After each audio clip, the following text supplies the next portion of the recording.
জুলাইয়ের সকল শহীদ ও আহতদের আত্মত্যাগকে স্মরণ করছি।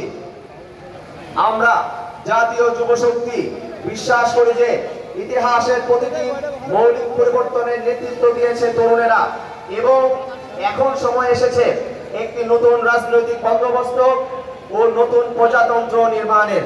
আমরা দাঁড়িয়ে আছি এক ধারাবাহিক লড়াইয়ের সন্ধিক্ষণে, যার সূচনা হয়েছিল 1947 সালের উপনিবেশ বিরোধী আজাদী লড়াইয়ে, পরবর্তীতে 1971 সালের স্বাধীনতা সংগ্রামে, আর এক নতুন দিশা ও প্রত্যয়ের জন্ম দিয়েছে 2024-এর ঐতিহাসিক ছাত্র গণ অভ্যুত্থানের মাধ্যমে।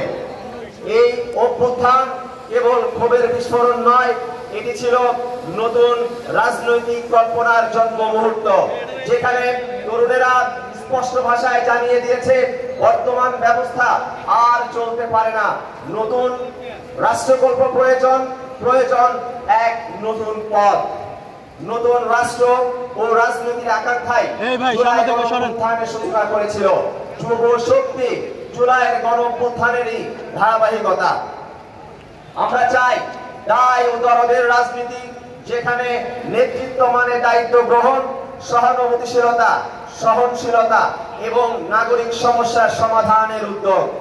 দায়িত্ব, সহানুভূতি ও মানবিকতা ছাড়া রাজনৈতিক জনগোষ্ঠী গড়ে তোলা সম্ভব নয়। দায় ও দরদের রাজনীতি অধিকার ও সংহতি প্রতিষ্ঠা করে। তাই দায় ও দরদের অনুশীলন আমাদের রাজনীতির অন্যতম নৈতিক ভিত্তি হবে ইনশাআল্লাহ।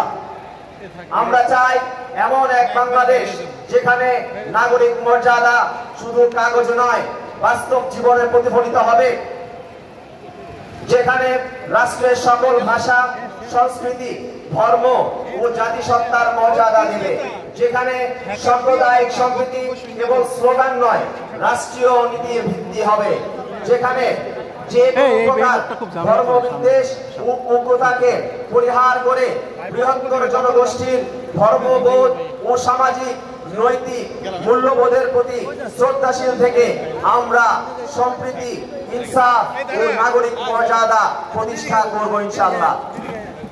বাংলাদেশ পন্থা আমাদের রাজনৈতিক চিন্তার স্বতন্ত্র মেরু, যা বাংলাদেশের ইতিহাস, ভূগোল, সংস্কৃতি, অর্থনীতি ও মানুষের সংগ্রাম থেকে উচ্চারিত এক সার্বভৌম রাষ্ট্রচিন্তা।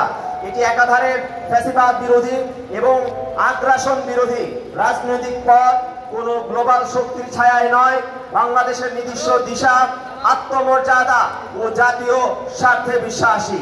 বাংলাদেশ পন্থা মানে হলো এমন এক কৌশলগত অবস্থান যেখানে দেশের নীতি নির্ধারণ হবে দেশের ভেতরের বাস্তবতা, জনগণের চাহিদা এবং ভবিষ্যৎ প্রজন্মের স্বপ্নকে কেন্দ্র করে।